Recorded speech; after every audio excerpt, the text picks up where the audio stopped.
Ryan's got a ton of stuff, and you guys, I'm going to be like maneuvering around the sun today, so you might see it in my eyes. I need to get some blinds over here, I'm realizing. Um, so we're going to get started. I'm super excited to have our guest Ryan today. The way that we met actually is, I believe, through LinkedIn. We had you on the podcast, and one thing that Ryan is very, very good at and has a lot of experience with is landing really big deals. So he's worked a lot of those like 500K to what's the biggest deal that you've landed actually, Ryan? 20 million, man. 20 million. 20 million. And a big part of that, I talk a lot about outbound, but a big part of this process that he's going to run through is, well, how do we do some of the stuff that's a little bit more low hanging fruit, right? How do we get some leads that are a little bit warmer than traditional cold outbound? And he's got a lot of experience doing it. He's got a lot of experience teaching people how to do it as well. So we're going to talk about how to build that referral machine today. But Ryan, super great to have you on the webinar today, man. I'm excited to dig in with this. Yeah, I'm pumped, man. And it's been awesome getting to know you over like probably the last 3 months. I think we really got an opportunity. I had you had me on your podcast. I had you on mine, and then we chatted outside of that. So I love what you're doing. I love Outbound Squad. I think it's an awesome initiative. And from what I've seen, like you got great people involved with that. So it just seems like an amazing program. So happy to serve today. Let me bump this over here. And you guys could throw virtual tomatoes at me if I mess up, okay? If I suck, tell me. All right, so we got this. I hope this doesn't do it when I switch it to presenter. Okay, it's gonna do that to me. Okay, give me a second. I'm gonna swap my screen so you guys don't have to see presenter mode. Let's see here. While you're doing that, Ryan, what I want to go ahead and prompt everyone else with is, I'd love to know, because everyone's got their own unique challenges with referrals. What is your challenge? Why are you here today? What's your challenge been in getting referrals? Is it that you don't know how to ask for them, when to ask for them? Let us know in the chat, you guys, because we're going to have a lot of content today, and we want to talk about things that is going to be helpful for you guys. What's your biggest challenge in building and getting referrals? Oh, hey, Jordan. Yeah, Jordan says CSM's gatekeeping. Yeah, Brian says tomatoes. Tomatoes there. Well, I told him to throw virtual tomatoes at me, so that's all on me. Yeah, Omar says that it's non-existent. Yeah, Paul's new to the sector. You might see some themes popping up here, Ryan, too. Yeah, let us know in the chat, you guys, while Ryan's setting this up. Yeah, Phil, we're getting some good ones. So Philip says when and how to ask, even if the customer hasn't purchased, but like the experience. That's a really good one. We're working, Ryan. It's looking good, man. Cool, man. Yeah, Connor says, I often ask for referrals if someone says they aren't the right person to talk to. Could you play out the best way to work that scenario out? Yeah, so we got a lot of themes here. Keep it coming, you guys. We'll give you another minute here. What are some other challenges that you have in implementing a repeatable referral system? How to ask and build trust early in a relationship. Okay, that makes sense. Yeah, there's like, these are pretty common. Being specific about who you're looking for. That's hypercritical. Getting information from the person on the call. Refer you to the right person. Okay, so that makes sense. Jillian, not with a G. Jillian, not with a G. Carolina. Okay, that makes getting consistent appointments with super busy referral partners. Yeah, and what we're going to focus on here today, which is going to be pretty cool, is a lot of people think of partners with referrals, and that's one mechanism for it. However, what I've seen is the secret sauce is customer to customer referrals or customer to prospect referrals. That's like the holy grail of just absolutely crushing it, because there's that know, like, and trust factor there. Rewarding reps for getting referrals and clients for giving them. Okay, we're definitely going to hit on that Bob Mooney, which Bob Mooney sounds like a character from a show. So I love that name, Bob Mooney.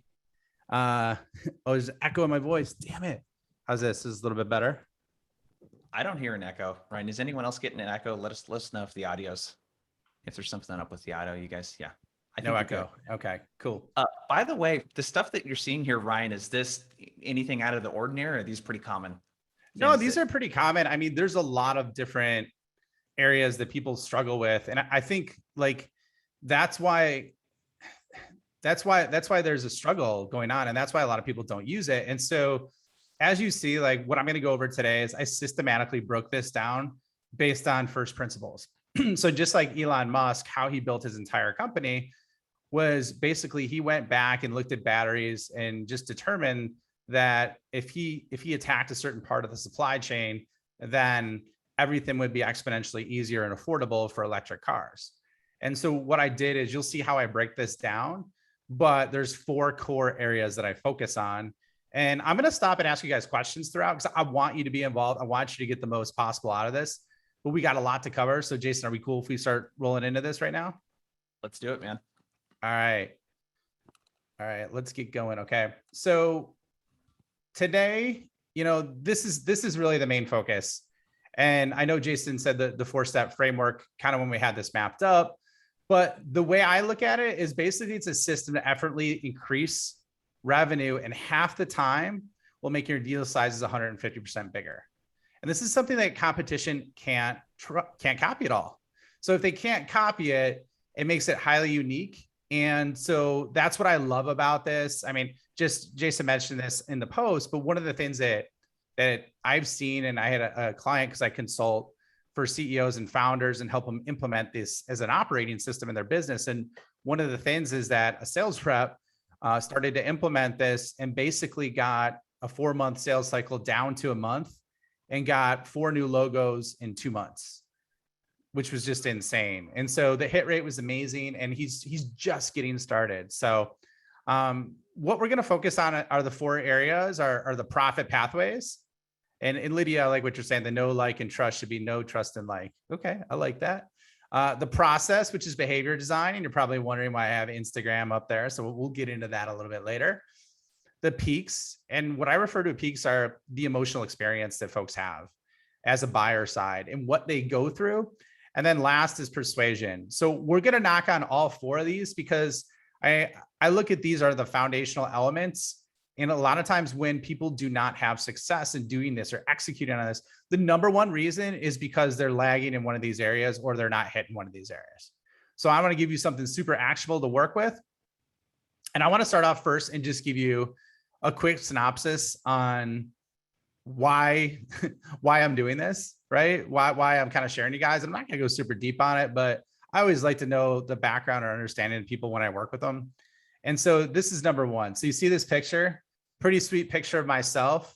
I look like I might be hungover, or I look like I just might be like French fried. This picture is actually taken when I was a VP of strategic accounts. Yeah, it's funny, Paul. I'm not even a cards fan. I'm a Cubs fan.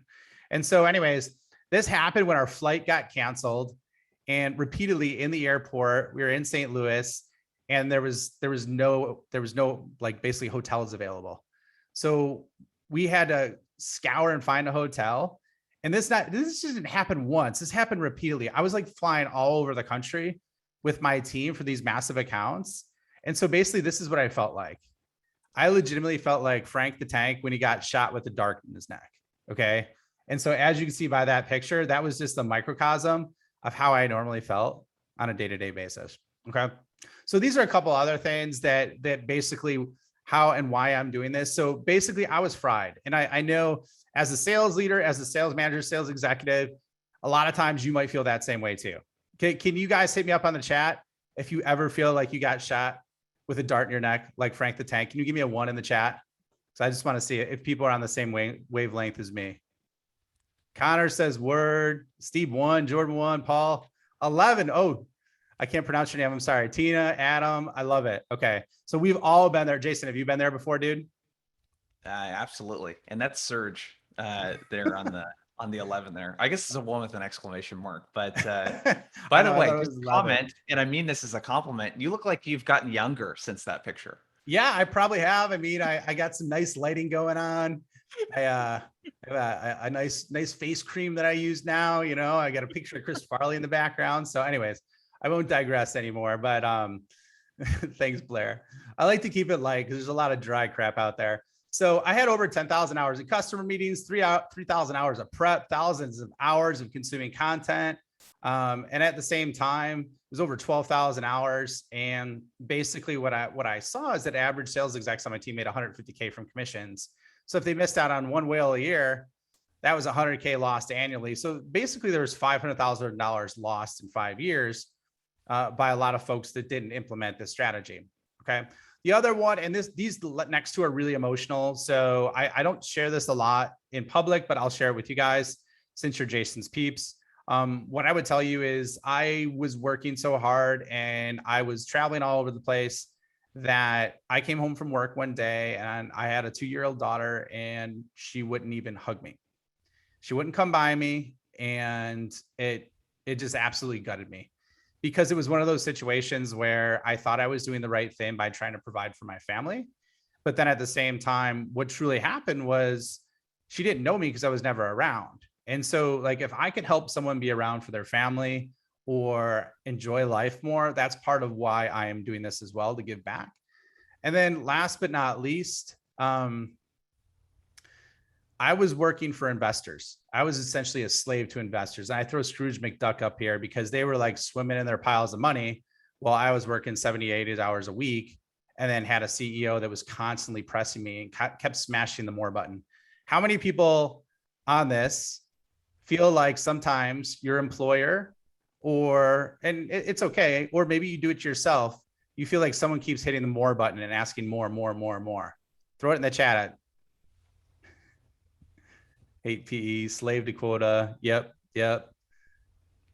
New baby one. Yes. Jason, have you ran into that, man? Did you ever? I know you've been on your own for a while, dude, but that's something we never talked about.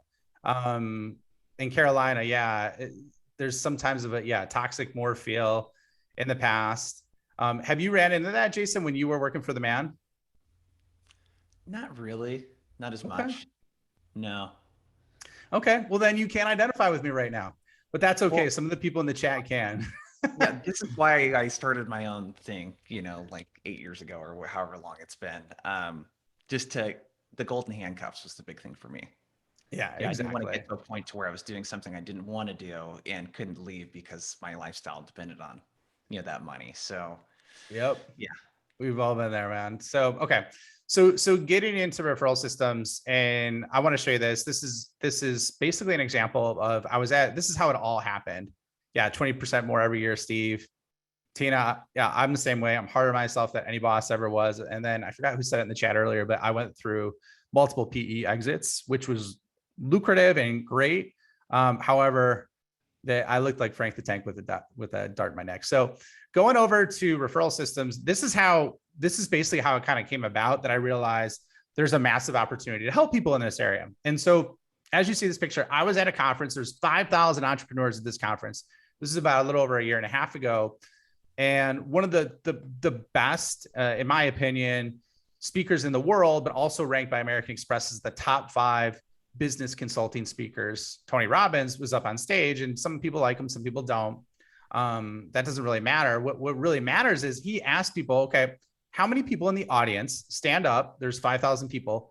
If you have one referral system in place that you consistently track KPIs. Okay. In the chat, guess how many people stood up out of those 5,000? Give me a number, or just give me a percentage. That might be easier. How many people do you think stood up? What do you guys think, guys and gals? 1%, 5%, 50, 5, 4, 10, 0, 2. Okay, Philip, 10% was the initial stand, right? And then basically he asked again, okay, stay standing. How many people have implemented 2 referral systems? And then a lot of people sat down, to the point where there's about 300 people left out of 5,000. And he goes, that is the simplest way to double and triple your business, by having scalable referral systems with KPIs attached to them. Okay. And so in terms of going through that, I was so shocked. I'm like, okay, I don't know. Maybe it's just the room I'm in, whatever. 5,000 people is a pretty good sample size. So I'm like, all right, I'm going to look in this deeper. I'm going to see what else. And so I started asking around, just who has a single referral system, right? So I asked founders of these companies, 1 million, 2 million, 5.5. None of them had it. I asked another sample size, 6 million, 10 million, 30 million. Okay. So it's not just small companies, it's medium-sized companies that don't have it either. Okay. 50 million, 60 million doesn't have it, right? 100 million, 400 million don't have it. I'm like, okay, there's something here. Like, people don't have this in place yet. This is one of the top ways to double or triple your business, right? And so I started to look into it deeper, and I thought about when I went back in time, and there's a $171 million company that we met with. Does anybody know who this company is? They're Fortune 15. What would you say as a guess? Put it in the chat. You got an idea on who this company might be. Any ideas? Tesla, Apple. I wish it was Apple. UPS, Disney, all great examples. Amazon, Salesforce, Walmart, close. It was basically AT&T. And so I went to go meet with AT&T. They're number 11. I just checked it out. So AT&T is number 11. And I had a rep on my team tried for 6 months to get an appointment. How many people here have tried via outbound to get an appointment for 6 months with like a monster? Just type a 1 in the chat if you have. Yep. Omar, yep, a lot of Alan, or had your team for sales leaders as well. How about a year? Exactly, Tina. So yeah, so same situation here where this rep tried for 6 months. We had the meeting. We basically had to fly to Atlanta. It was a subdivision, like not a subdivision, but a unit out of Atlanta where that's where the business leader was.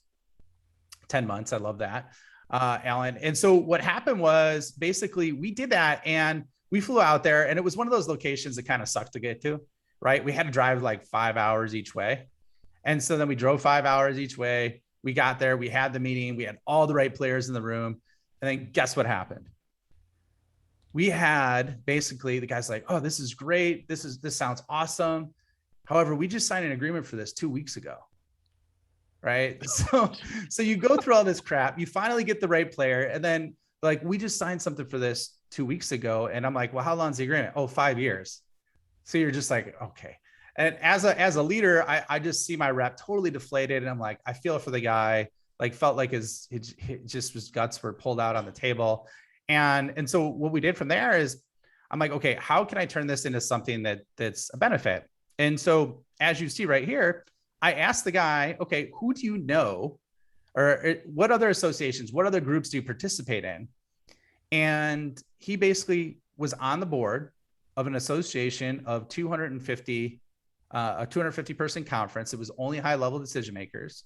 And at that place, we decided to attend that and sponsor it. And we got a $20 million deal from it. And that was a referral, right? And that wasn't even a good way. That was kind of a sloppy referral, right? So I'm like, okay, can this work for me? Right. And so I'm doing consulting right now. I've tried it myself. I've tried it with founders. And then in addition, I've also tried it with sales reps that I've coached. And guess what? It works for every single type of person. Okay. Because it's designed around human nature. You could try to ignore human nature, but if you go with it, okay. So I looked at it one level deeper and you guys are probably like, all right, Ryan, keep moving, but I'm almost there. So I looked into it, and these are what the facts tell me too. So this is more of a macro research. 84% of buyers kick off their buying process with a referral, right? 9 in 10 buying decisions are made with peer recommendations. 92% of buyers trust referrals from people they know. And after a positive experience, 83% of customers will be happy to provide a referral, but salespeople aren't asking. Jason, what do you think about that, man? Does that surprise you that 83% are ready, but only a little bit less than 30% end up giving a referral? Or what do you think, man? No, that doesn't surprise me at all, because I'm thinking about my own business that I don't do a very good job of asking for this. We'll wrap up a customer engagement. It'll be really good. There'll be multiple peaks during that entire engagement. And I get lucky when they send a referral because they happen to be thinking about me or whatever. There isn't a systematic thing that I do at all. And I know most of them would refer people to me because they have a really good experience. Especially I think about the sales managers participating in there that know other sales leaders at other companies. I mean, there's just a huge web of people. So yeah, this doesn't surprise me at all. So let me ask those in the chat then. How many, let me ask you this. How many referrals have you gotten, customer to customer referrals or customer to prospect referrals in the last month? Just type up the number. It's okay if it's 0. I see it all the time. 0, 2, 0, 1, 0, 0, 0. Jillian, 10. I love it. 1, 2, 0, 0, 0, 2. Maybe you're messing with me. Maybe you put 10 or something like that on accident to mess with me. But if not, that's very good though. Props to you. Okay. And so Blair, I love the frowny face with the 0. Top notch. All right. New plan your work. Okay, Jillian, let's go. All right. I love it that you're working with it. Okay. So these are the 2 reasons why it worked. I hit on this. Sales cycles, what I'm seeing when you deploy this, close in half the amount of time. So think about that. If you literally are the same person, you have one person on your team, they close $1 million in a year, and you hack this and start leveraging this, you could literally have the same amount of time and energy spent. However, you would double your revenue. Think about that. What would that do for your comp? What would that do for your budget if you're a leader, if you were able to do that? Like, would you guys say that's ridiculous, insane, crazy? Type a great adjective in the chat, whatever you could think of, because I'm running out of them. Okay. So next but not least, what I'm seeing as well is that profits are growing, or deal sizes are growing like 125% to 150%. And I have KLT, know, like, and trust, because of the fact is they're not bidding it out as much, or they don't care to get other people's quotes because they got referred from someone that they trust. So a lot of times when people go around and look at competitors, it's because they don't have a high level of trust with you yet. And so they're trying to validate that, and they want that degree of certainty. That degree of certainty is fulfilled once that happens. Okay. So let's go through the profit pathways. Now, stop, Jason, any pause or comments now that we went through like the foundation? Because like I said, if Philip, the number one reason why that people aren't doing it is because they're not asking. Is there anything else you think I missed on that, or want to hit on yourself as well that you've seen? Well, I think to the asking part, and this is a good setup because like this takes a lot of work. It's not like you do a couple things that take 5 minutes instead of fire a couple emails off. Like there's like a system here, and it takes a lot of work. And I think that knowing what that system is, it's kind of like if you have a plan to lose weight or put on some muscle, like that's a process that takes months. And having a plan that you feel good about makes spending the time in doing that a little bit easier to digest. Right. So I think that knowing there's a system, because this is hard work to do, knowing that there's a system, I think will take care of a lot of because I'm just thinking about myself. I'm like, do I just send an email and ask for a referral? Do I ask for it in there? You know what I'm saying? It's like, I don't even know where to get started because I get lucky, with the referrals. So yeah, I think that we're hitting on all the Okay. why components for sure. Cool, man. And we'll hit a lot of the things that you touched. Okay. So, this is a profit pathway. So somebody was asking earlier about like, okay, well, what do we offer? And that's what I call the profit pathways. That's basically like the offer or the incentive in terms of what's going to have them move forward. And so this is an example of, and I'm going to walk you through one of them. I'm also going to talk you through 2 or 3 others, so you get ideas on what to do. And by the way, if you have developed relationships over the sales cycle, or your teams develop relationships over the sales cycle, I've seen it work really well, even if you don't offer them something. If you just ask at the right time and you persuade the right way. So keep that in mind. This is totally a ninja hack that we're going to go through, but you don't even have to do it if you have those other areas tightened down. So I'm trying to hit all in areas depending on, the caliber and level of relationships. But this is actually taken from Drew Houston's deck of when he was a founder early on. And basically cost per acquisitions is the cost to get inbound leads. He was trying for a $99 product, and he was spending anywhere from $233 to $388. Okay. He was failing left and right, tried all this. I know this is more marketing talk versus sales talk. However, this is applicable, and you'll see why in a second. At the same time, they were trying that. And you might have an idea on who this company is, but he's like, nobody wakes up in the morning, wish they didn't have to carry a USB drive, email themselves, etc. Right? Similar things existed. Does anybody know what the name of this company is? Can you put it in the chat if you have an idea? By the way, this is a $10 billion company. 10 billion with a B. Michelle, Price, Matt, I love it. You guys nailed it. I don't know if Jason gave you the answer before. Maybe it's because the USB thing, but yeah, it's Dropbox. And basically in September 2008, they went from 100,000 registered users to 4 million users 15 months later. But 35%. Oh yeah, I mentioned Drew's name. Good job, Ramesh. Good key. USB was the keyword. I gotta get a little sharper. We got some smart people here, Jason. You're not slacking here. Okay.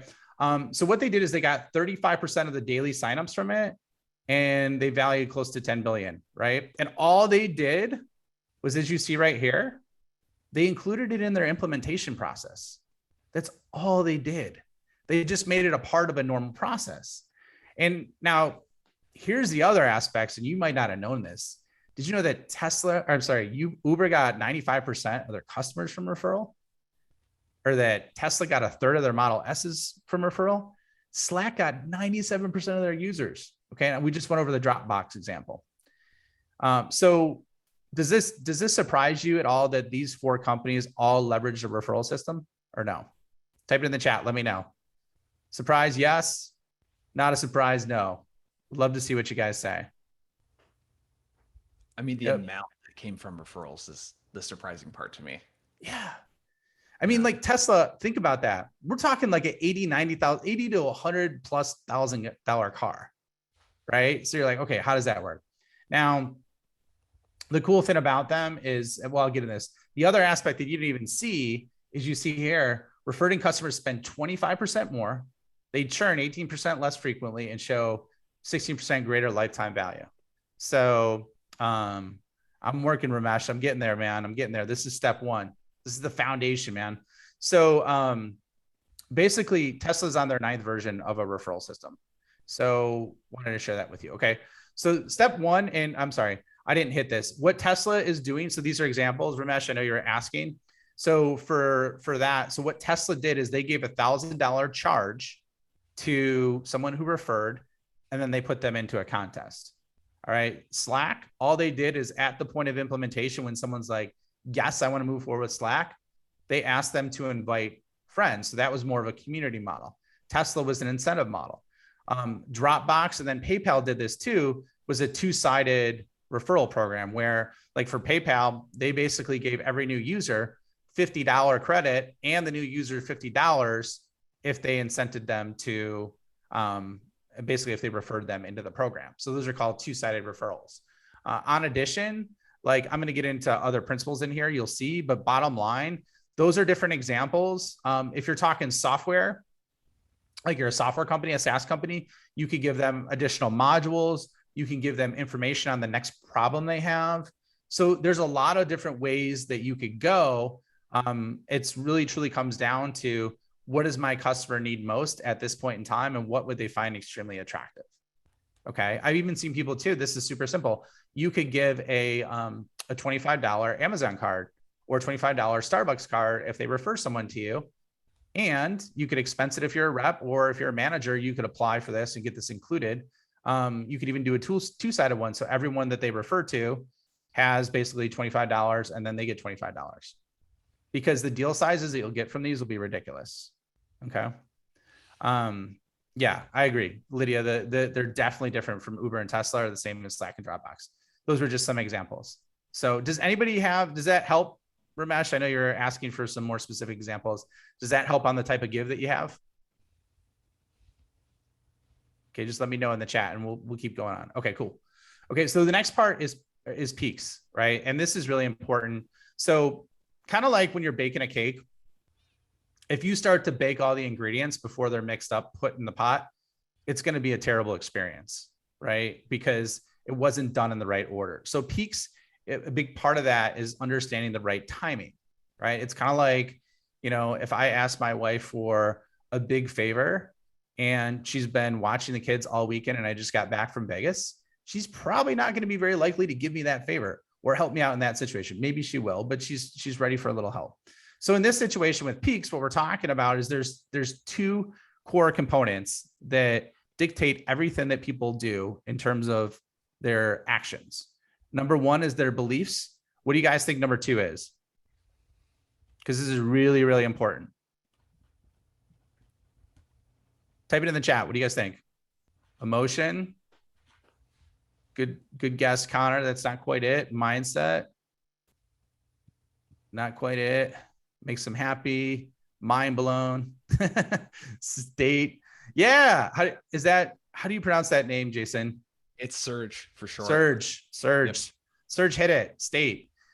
What state is, it's a combination. It's psychology, right? And it's hardwired into how people make moment to moment decisions. So belief is more long-term and ongoing. And then state is like, okay, in this moment, this is what I need to do.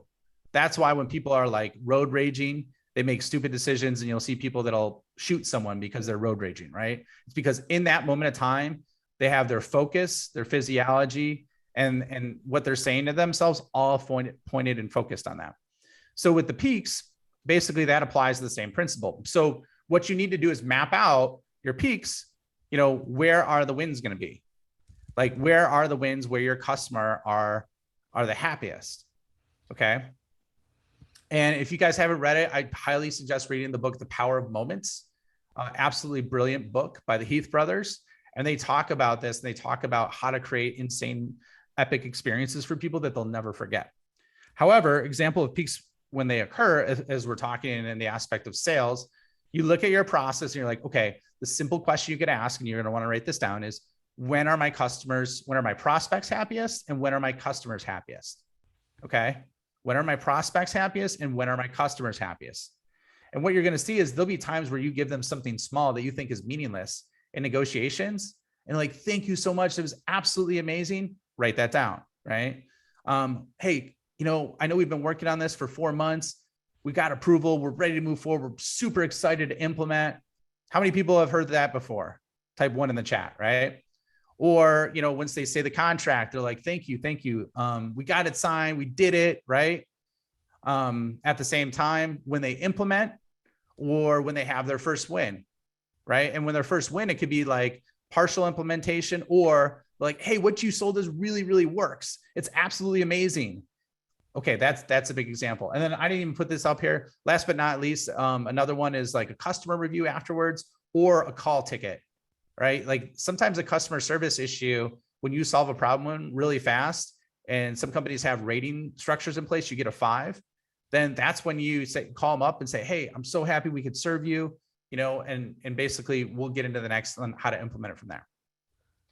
All right. So go ahead, Jason. Ryan, I'm just thinking there, because there's several people in the audience that I know. So like a big thing for like Jordan, who's on the call, she has like a free trial, and then afterwards that gets converted into like a paid, kind of thing. Is that a moment also when they move from free to paid?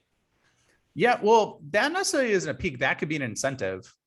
Like that could be a profit pathway. So you could offer them like, hey, a free software for 3 months as a give. But it could be, if that's more not of a peak, that's more of a conversion. So but if the customer says like, hey, yeah, I want to help, like what kind of solution is it? Software, do you know? You throw it into the chat. Jordan, can you put it in the chat? Okay, cybersecurity. It's like a decision to move forward, kind of thing. Okay, yeah. So like Jordan, for cybersecurity, basically I'm working with a cybersecurity founder right now. And a lot of times it's like when they just help them avoid a breach. That would be an example. Like you have your analyst or your update, like, hey, we would have avoided it. We helped you avoid this breach. This is what happened. And this prevented you from X, Y, Z.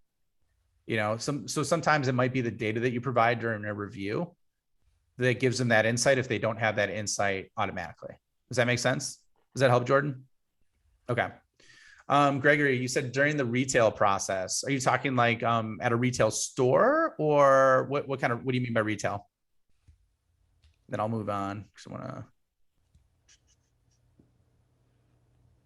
Yeah, let us know, Greg.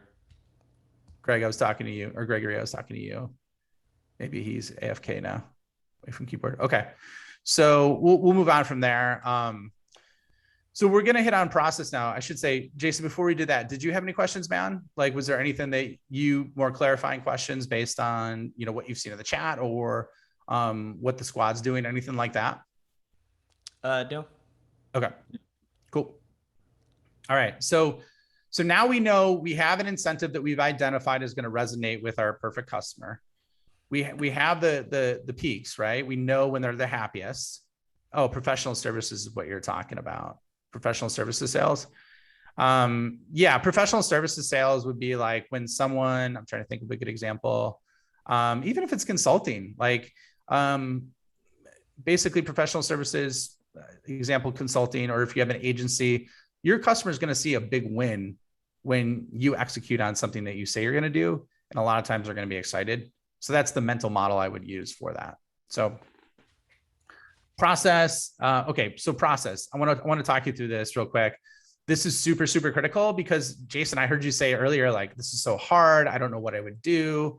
like I get lucky, right? That was your language, right, ma'am?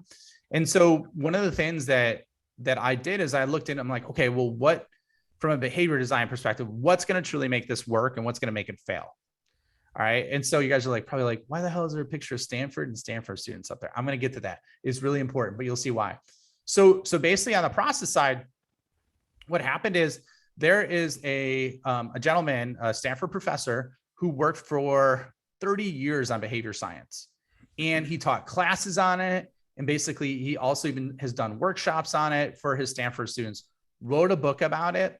And basically the students from his class, a year later, I think it might be 15 months later, basically leverage what he taught them to create Instagram.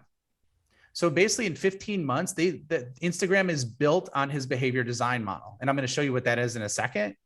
But essentially they went from 0 to $1 billion in that 15-month time frame. So that behavior design truly, truly works. In addition, how many people in the chat, hit a 1-up, have you guys read the book Atomic Habits?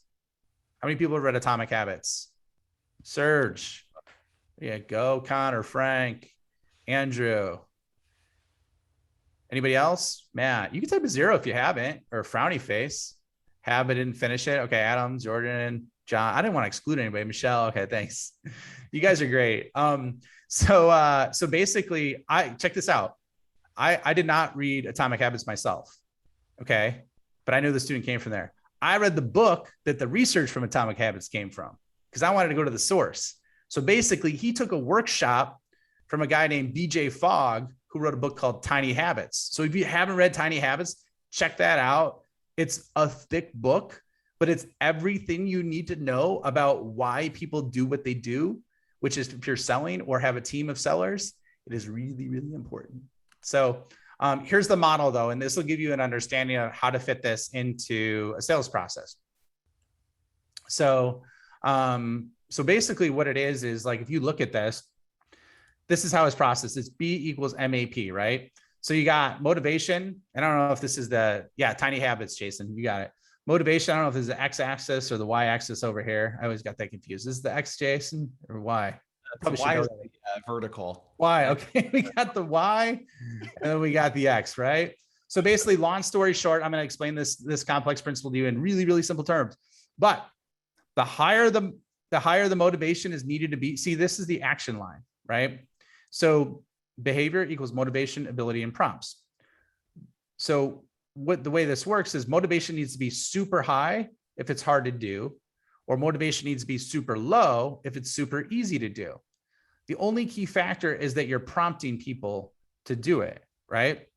And so with this, one of the things that I encourage folks to do is if you make it super, super simple to execute on, people will do it repeatedly, even if they don't have a lot of motivation, right? And I know as a sales rep or as a sales leader managing a sales team or a leader of leaders, it's hard sometimes to get people to execute consistently here.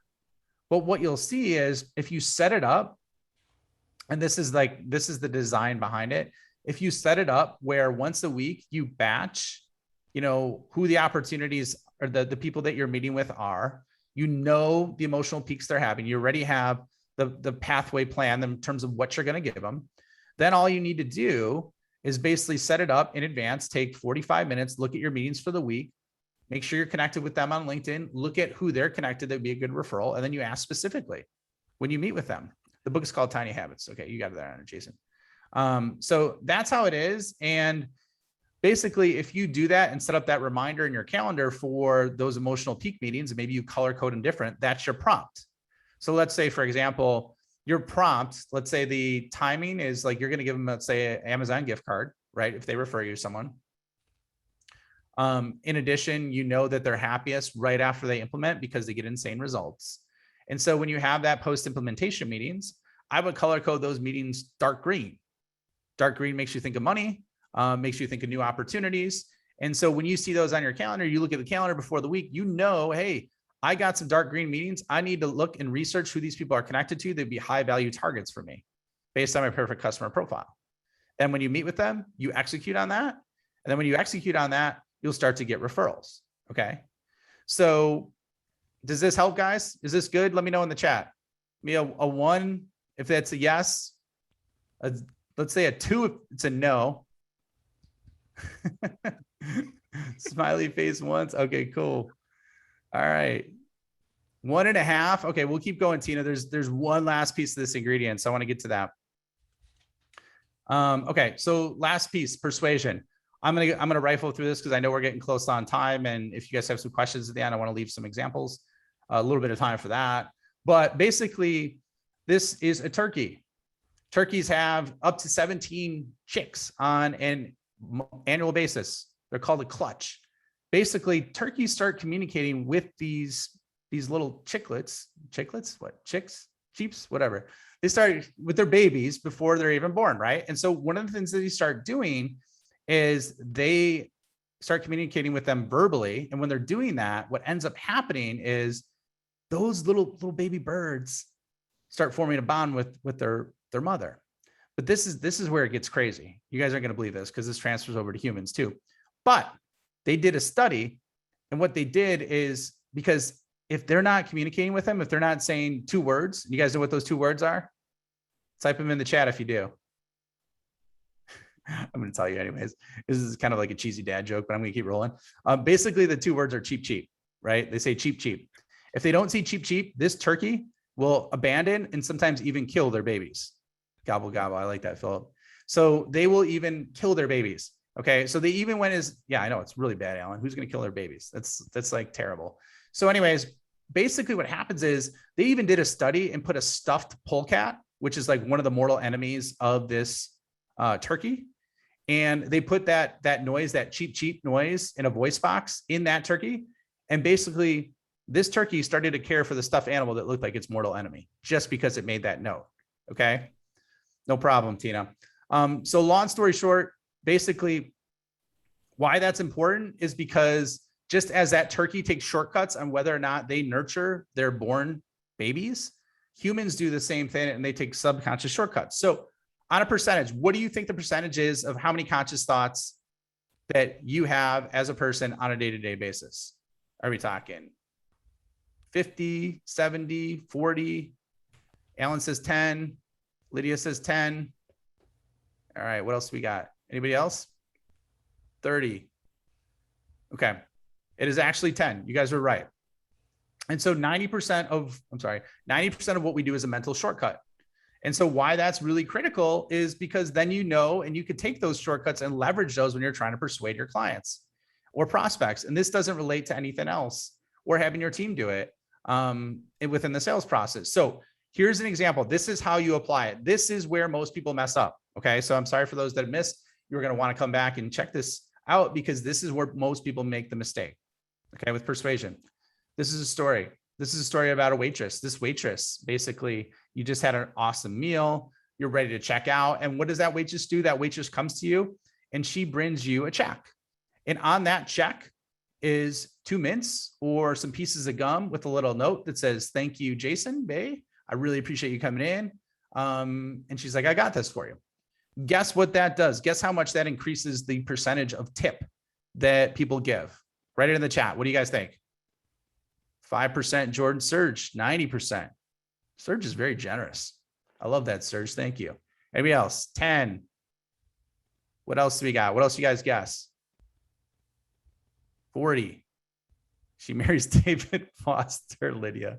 Well played. 20. Okay. It increases at 17%. Okay. Now, this is the trick. If she comes back and she gives, or he, right? I'm not sexist here. It's he or she, but we're talking about she since she's the she in the picture. And gives a tip. And that tip is customized basically, or that gift is customized in advance. She brings back a coffee because she saw you drinking coffee. Here's a to-go coffee. I thought you would enjoy this. That bumps the tip up to 30%. Okay, 30%, because he or she gave him something first, or her, and in human nature, it's hardwired to reciprocate. If you like Game of Thrones, type a 1 in the chat. How many people like Game of Thrones here? Or watch Game of Thrones, even know what the hell I'm talking about with Game of Thrones? A Lannister always pays off his debts, right? That's the same concept. Second, this is an example. Coca-Cola, there was a study done in 1971. Andrew, double, triple zero. Ruben, yes. Downers Grove representing. So Coca-Cola basically had in 1971, it was only 10 cents. And they did a study where the psychologist went in the study and he essentially gave half the people a free Coke, half the people did not get a free Coke. After that, what he did is he went around and asked for donations.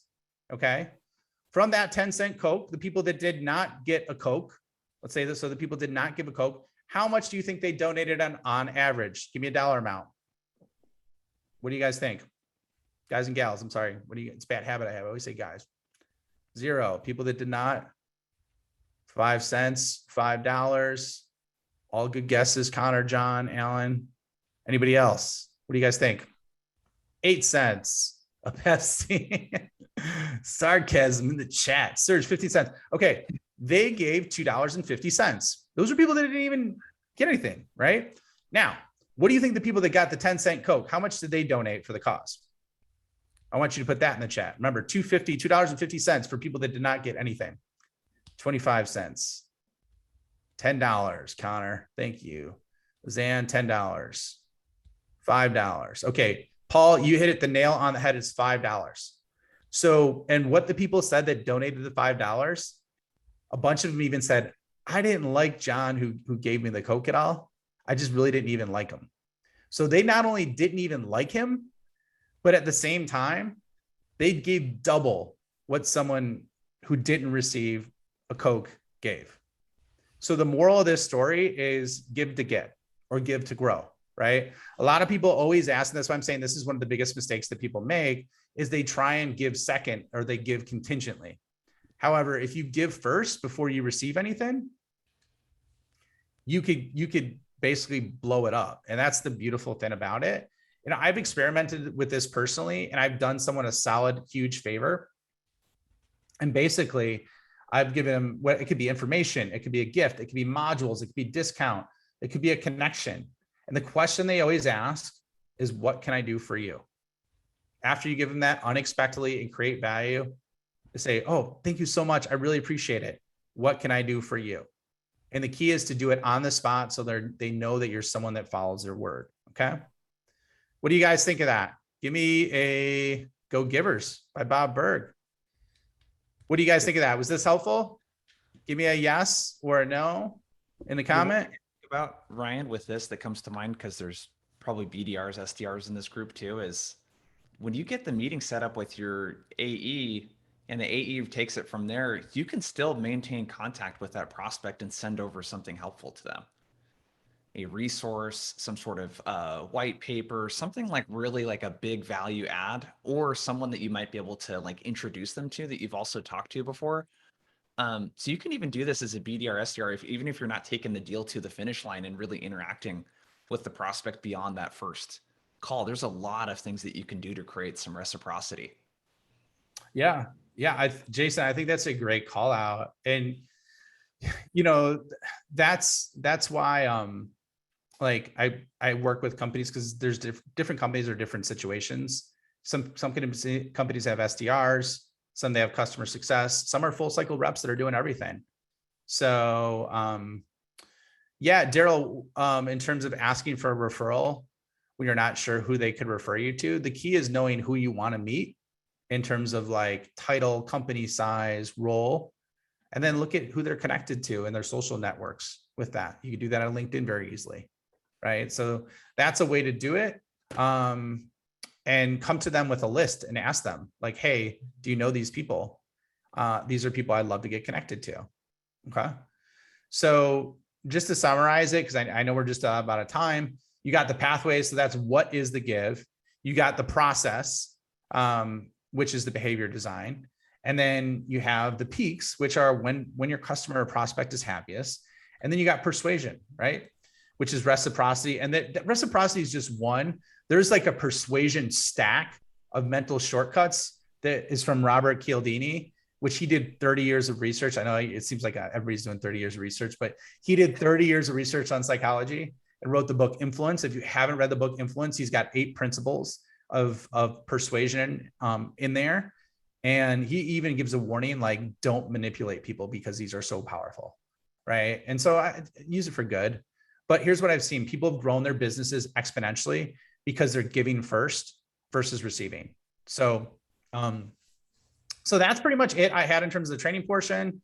In terms of a recording, I believe Greg is asking about a recording. Jason's going to send something out. I cannot share the slides because this is something that a lot of what I covered is what people pay sometimes $40,000 for as a piece of this. And this is like the core framework. So, Jason, can I get into what's coming up to see if anybody wants to learn more or anything like that? Is that cool? Or did you have anything that you wanted to jump into?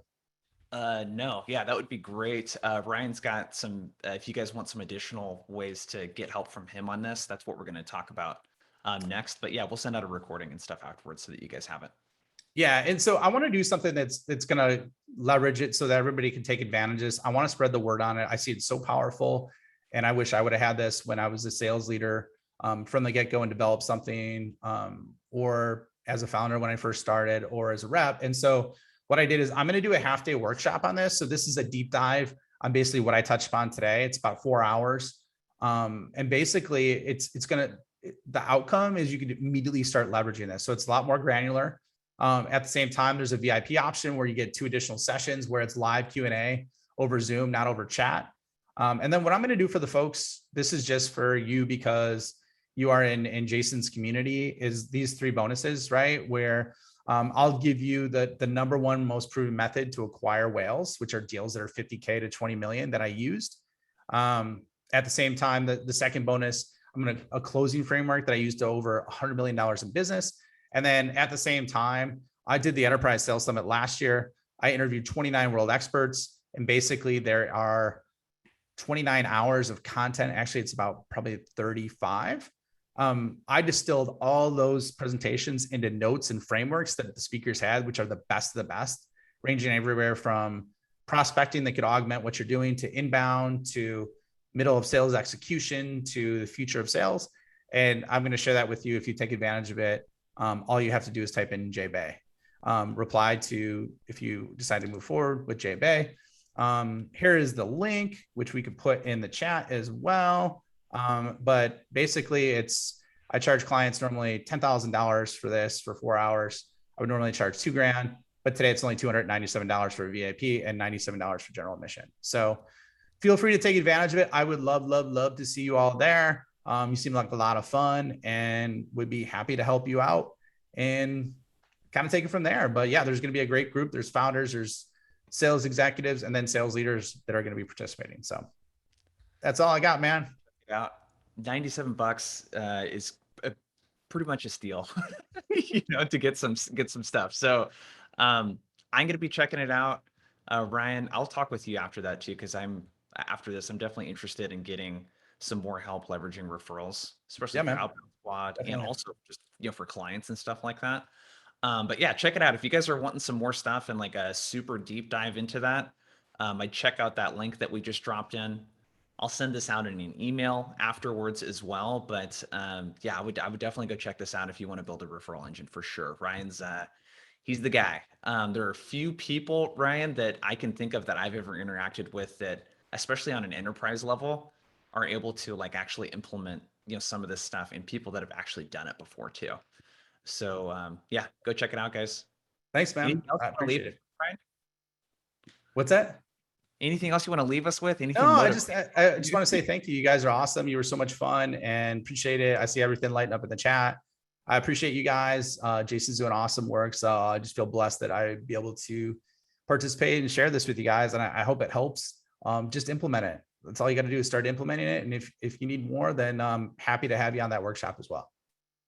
Cool. Awesome, everyone. Appreciate the participation. Ryan, appreciate your time, and have a great rest of the week, guys. We'll see you. We'll see you guys. Bye, everyone.